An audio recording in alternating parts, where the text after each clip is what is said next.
Have you ever felt like you're trying to crack a secret code when talking to Chinese parents? Well, you're not alone. But what if I told you that the entire, super complex 18-plus-year relationship could all be boiled down to just 5 key phrases? Okay, let's open up this cultural playbook. That's right, just 5. Believe it or not, these 5 little phrases are basically all a Chinese parent needs to get through, well, everything. We're talking from toddler tantrums all the way to their kids' midlife crisis. So that's the big idea for today. Think of this as your personal Rosetta Stone for the intricate art of Chinese parenting. And we're going to start with the one that really is the key to understanding everything else. Now, phrase number 1. This one is by far the most important. It's the master key for decoding a language of love that might not sound like love at all, and it's probably not what you're expecting.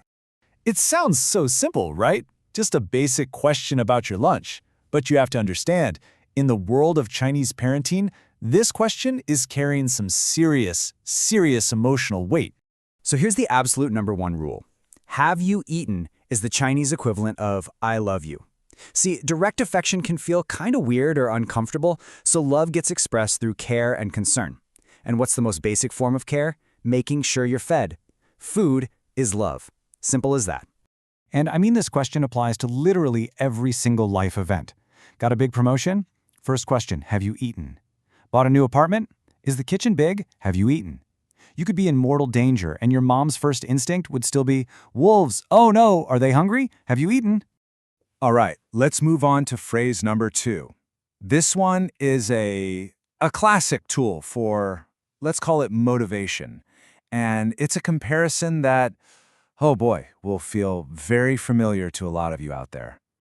Ah, yes, the classic. Why can't you be more like your cousin? Did you hear about my colleague's daughter? This phrase is what introduces you to a character who will pretty much haunt your entire childhood. You see, every Chinese kid grows up in the shadow of this other child, this mythical creature, who's basically like the Loch Ness monster of academic achievement. They're perfect in every way. They never sleep, they probably don't even have fun, and they're basically a tiny CEO in training. But here's the really funny part. The secret twist. That perfect kid you're always being compared to, yeah, their parents are almost certainly comparing them to you. It's this unspoken, secret network where all the parents agree to make each other's kids sound like geniuses, creating this perfect system of, as our source calls it, mutually assured disappointment. Okay, let's move to our third phrase. This one kind of builds on that last one. Because if you're always being compared to a perfect child, that means there's always room for improvement. And that brings us to, it doesn't matter what you do, it doesn't matter what you achieve, it's just never quite enough. You got a 98 on a test? Great, but what happened to the other 2 points? The whole idea of good enough doesn't really exist. There's only could be better. And this right here illustrates the point perfectly. You bring home a report card with 9 A's and 1 single B. So where does all the focus go? You guessed it, not the A's. All the attention, all the energy zooms right in on that 1 B, and the feedback is simple and definitive. Work harder. It's like having a personal life coach who never, ever lets you take a day off.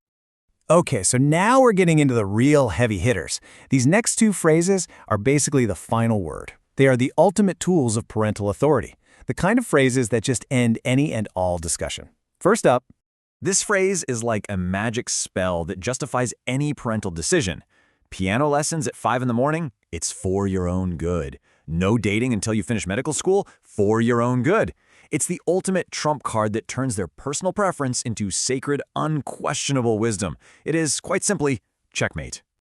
And if for your own good is checkmate, then our final phrase, hua, is like flipping the entire chessboard over.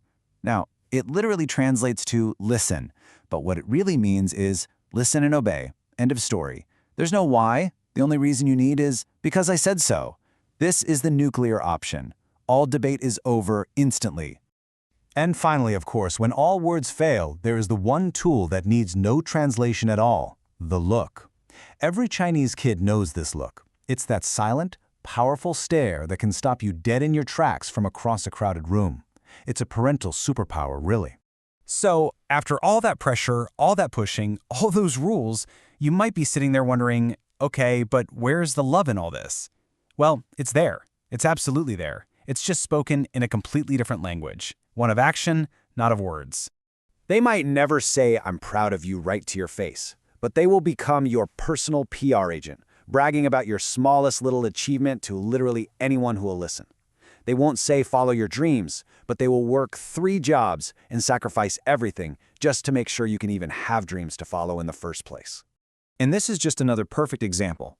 Affection isn't shown with lots of hugs. It's shown with practical support, like quietly making sure you have enough cash, sometimes so secretly you might not even notice. It's love through provision. And this brings us right back to where we started. So when a Chinese parent asks, "Have you eaten?" or just silently hands you a plate of perfectly cut up fruit, this is what they are really truly saying. It's their way of giving you the entire world, one piece of apple at a time. So after decoding this entire secret language, we're left with one final and kind of brilliant question. What actually happens if you answer, "Have you eaten?" not with words, but with the very thing it's designed to replace, a hug? You know, the result might just short-circuit the entire system.